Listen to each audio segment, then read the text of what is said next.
Hello friends, टीके study classes के YouTube channel से मैं तेजकुल शर्मा सभी मित्रों का बहुत बहुत स्वागत हार्दिक अभिनंदन करता हूं।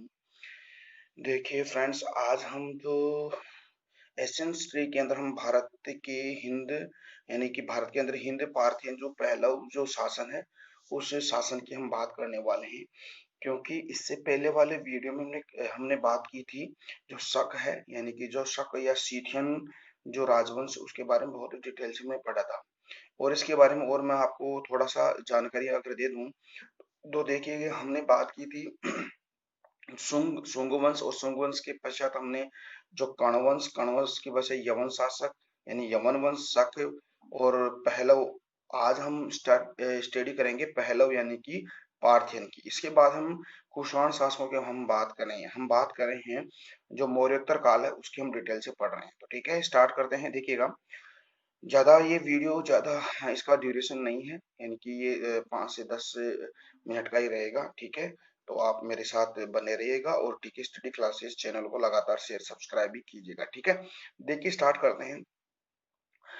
तो सबसे पहले अगर हम बात करें तो देखिएगा, जो भारत में यवन, शक, पहलव और कुषाण आदि आक्रमणकारियों के आगमन का एक क्रम है। तो आप फ्रेंड्स इन क्रम को याद रखिएगा। अगर हम क्रम की अगर बात करें तो मौर्योत्तर जो काल है, मौर्योत्तर काल की बात अगर करें तो सबसे पहले आप याद किसको रखोगे, यानी कि शुंग वंश को। ठीक है, शुंग वंश। ठीक है फ्रेंड्स, शुंग वंश के पश्चात आया आपका कर्ण वंश। ठीक है, कर्ण वंश के पश्चात आपका आया यवन वंश यानी यवन जो आक्रमणकारी वो, फिर शक। ठीक है, शक के बाद में आज हम पहलव पहलव की बात करेंगे। और लास्ट अगर इससे अगला जो वीडियो हमारा रहेगा वो आपका रहेगा कुषाण वंश। ठीक है, इस कुषाण वंश की हम बात करेंगे। ओके। ठीक है फ्रेंड्स, देखिएगा, तो ये क्रम था। ठीक है, अब देखते हैं सबसे पहले जो पार्थियन जो पहलव थे, है ना। ये पहलव का जो मूल निवास कहाँ, यानी कि ये कहाँ के रहने वाले थे। ठीक है, ये ईरान के रहने वाले थे। कहाँ के रहने वाले थे? ईरान के रहने वाले थे। और ईरान के रहने के बाद में ये बैक्टीरिया बैक्टीरिया से कहने का मतलब हमारे भारत में उन्होंने प्रवेश किया। ठीक है, क्योंकि इससे पहले शक थे, शकों ने शासन किया था और शकों का जो पूर्णतः जो उन्मूलन था वो चंद्रगुप्त विक्रमादित्य के द्वारा किया गया था। वैसे मोस्टली अगर करें तो 3 शासकों का नाम आता है जो शकों को पराजित करने में। ठीक है, सबसे पहले अगर बात करें तो जो मैंने आपको बताया था कि शकों की जो 5 शाखाएं थी और 5 शाखाओं की अगर हम बात करें, एक शाखा तो अफगानिस्तान रह जाती है और एक है उत्तरी क्षत्रप जो शाखा है वो है तक्षशिला की है। ठीक है, और इसके अलावा जो पश्चिमी क्षत्रप शाखा है जो अपने जो उज्जैन और मथुरा के अंदर आई थी।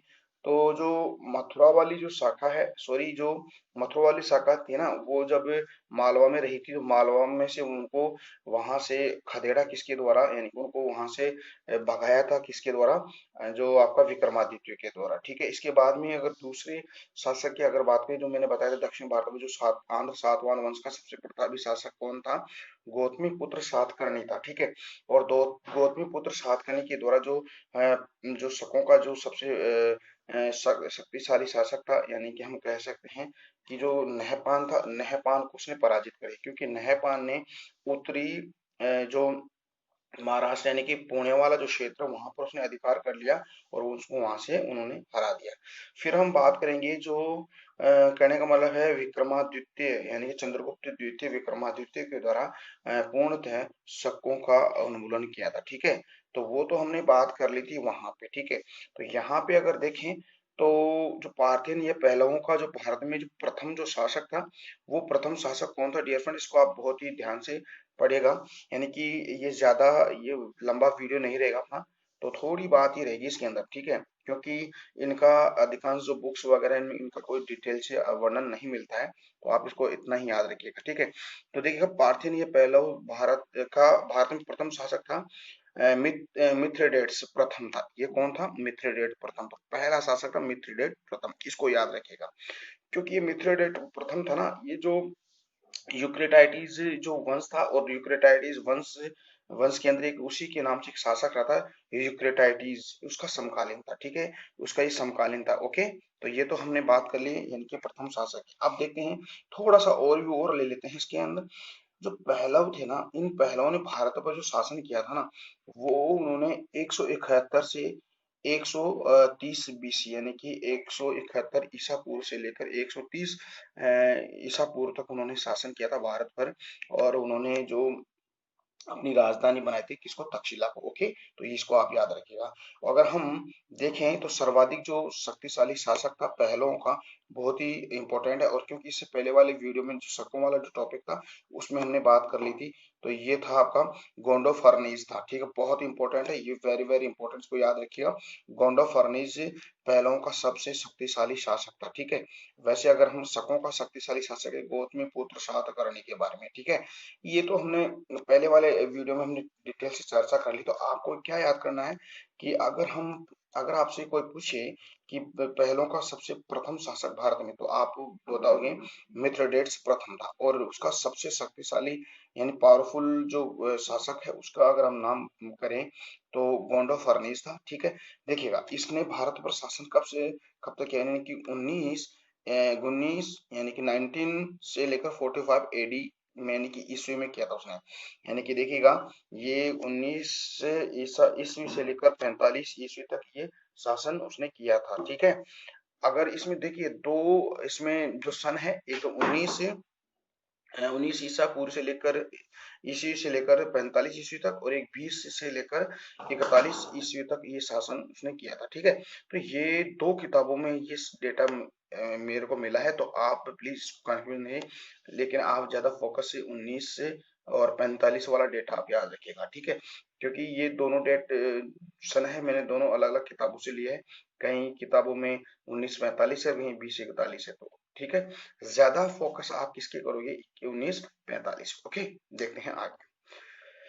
देखिएगा एक अभिलेख मिला है यानी कि जो पेशावर पाकिस्तान के अंदर मिला है, और उस अभिलेख का नाम तख्त ए बाही अभिलेख ये मिला है, ठीक है।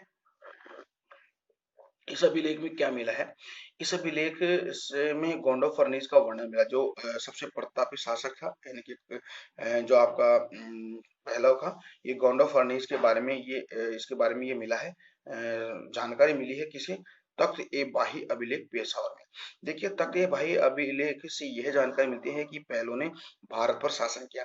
यानी इसके अलावा हमारे पास कोई ऐसा कोई अभिलेख है, कोई साहित्य नहीं है। और इसके अलावा है ना, इसके अलावा जो अभिलेख मिला है इसी में हमें पता चलता है कि पहलों ने भारत पर शासन किया था। और गोंडोफर्नीस नामक जो सबसे प्रतापी शासक था उसका ही सबसे ज्यादा अध्ययन मिलता है, तो यहाँ तक हम इसको पढ़ सकते हैं, ठीक है। और देखिएगा गोंडोफर्नीस के समय भारत में सबसे पहले एक ईरानी जो ईसाई था, यानी कि भारत में एक ईसाई था, उसका नाम सेंट थॉमस, इसको एक अलग नाम दे सेंट थॉमस भी हम कह सकते हैं। तो ये भारत पर आया था, यानी कि भारत में ये उसने यात्रा की थी इस गोंडोफर्नीस के समय में भारत में आया था, ठीक है। यह सेंट जो जो सेंट थॉमस था ना, इसने हत्या दक्षिण भारत में तमिलनाडु में की थी। यानी कि सेंट थॉमस की हत्या किस कहाँ हुई, दक्षिण भारत के अंदर जो तमिलनाडु है यहाँ पर इसकी हत्या कर दी गई थी, ठीक है, दक्षिण भारत में। तो इसको आप इतना याद रखिएगा। ओके, तो ये अब देखिए कुछ विशेष बात अगर करें तो देखिएगा सेंट थॉमस की हत्या दक्षिण भारत के तमिलनाडु में यह हुई। अब देखिएगा अंततः पार्थियन ये पहले राजाओं ने बौद्ध धर्म को ग्रहण कर लिया है, ठीक है। यानी कि जो शासक थे यानी कॉन्डोफर्नीस है और इसके जो जो भी शासक थे उन्होंने जो बौद्ध धर्म को ग्रहण कर लिया, और अंत में कुषाणों द्वारा पहलों का दमन कर दिया गया। और कुषाणों द्वारा जो कुषाण थे उन कुषाणों ने पहलों का क्या कर दिया, दमन कर दिया। और भारत भारत पर किस वंश का शासन हो गया, कुषाण वंश का शासन हो गया। तो बस इतना ही था डियर फ्रेंड्स इसके बारे में, यानी कि पहलुओं के बारे में इतना ही था, और इतना ही काफी है।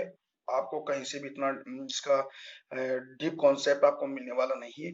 तो देखिएगा, तो इसको ऐसे इसका नोट्स बनाएगा, ठीक है। और एक बात फिर से कहना चाहता हूँ, अपना जो ये टीके स्टडी क्लासेस चैनल है उसकी जो लिंक है उसको लाइक शेयर और सब्सक्राइब भी कीजिएगा, ठीक है। तो फिर हम कल मिलते हैं कुषाण वंश के बारे में, ठीक है। तब तक के लिए मेरे को इजाजत दीजिएगा। नमस्कार, जय हिंद, जय भारत, बाय बाय।